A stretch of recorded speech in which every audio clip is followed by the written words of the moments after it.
Senator's time has expired. I'll now recognize myself for my round of questions. I just want to thank the ranking member as well as Chair Peters for this hearing. I want to thank the witnesses today, not only for being here, but for your service to our country. And I hope you will thank all the women and men you work with for their service as well. Secretary Mayorkas, I want to start where Senator Peters left off on the issue of the current status of the northern border. As you know, I asked you about this in July. You and your staff were part of a Zoom meeting that we had with business leaders in New Hampshire, as well as representatives of the Canadian Consul General's office in August. And I just have to say, I was very disappointed with the administration's decision yesterday about the Canadian border. Right now, I just want to be clear, non-vaccinated Canadians who have a negative COVID test can get on a plane and fly to the United States, but vaccinated Canadians, and they have a higher vaccination rate than we do, cannot cross a port of entry into our country.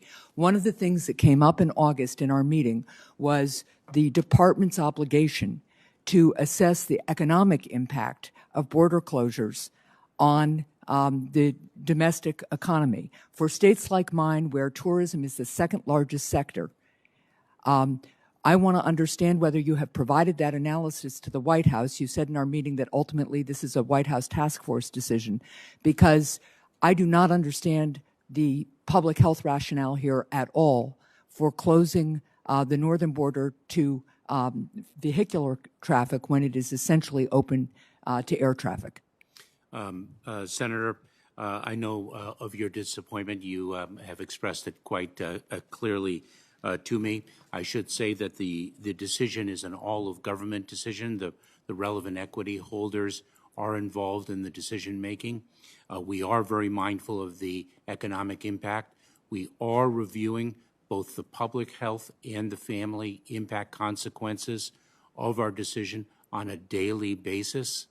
And we are proceeding iteratively in light of, quite frankly, the arc of the Delta. And I understand that, and I'm going to turn to some other questions now. But this is the same response we have gotten for weeks and months without anybody explaining to us the public health rationale for a decision that is keeping Canadians and Americans from seeing each other, businesses from doing their business with each other, tourists from coming to states like mine.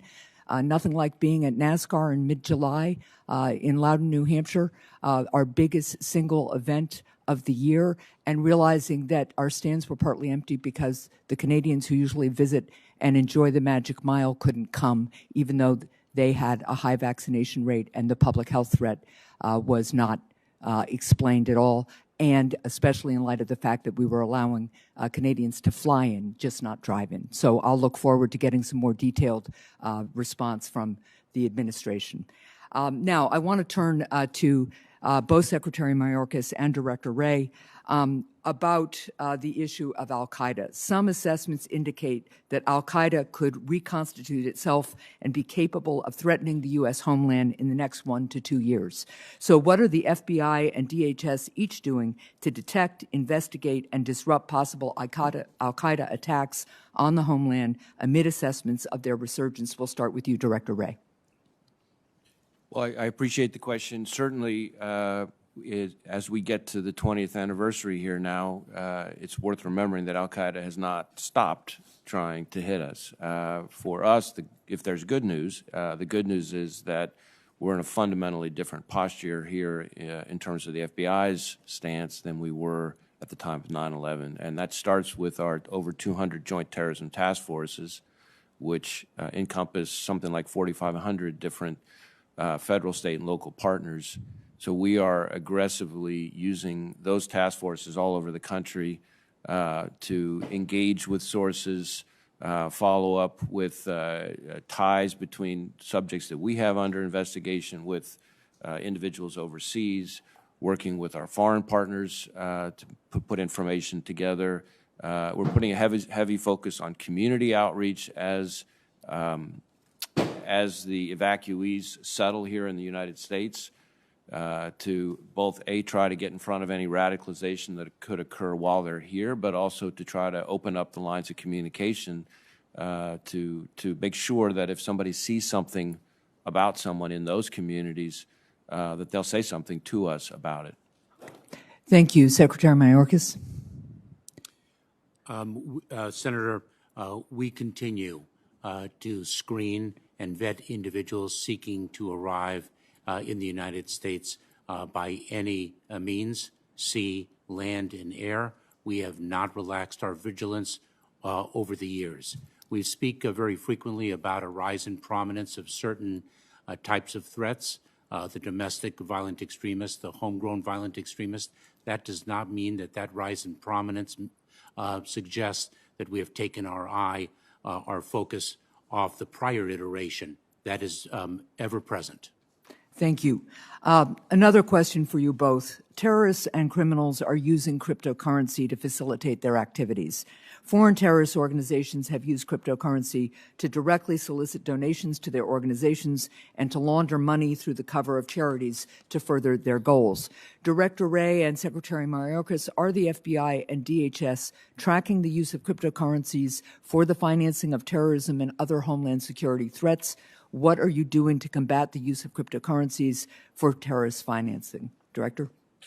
So certainly we are seeing, you're exactly right, cryptocurrency now being used across a wide range of threats, both the ones you mentioned and others. We're seeing it in everything from buying criminal tools like botnets to laundering proceeds, evading sanctions, as you say, raising money for terrorist operations, darknet marketplaces. We are, and of course all of it boils down to making it harder and harder for us to follow and then ideally seize the money.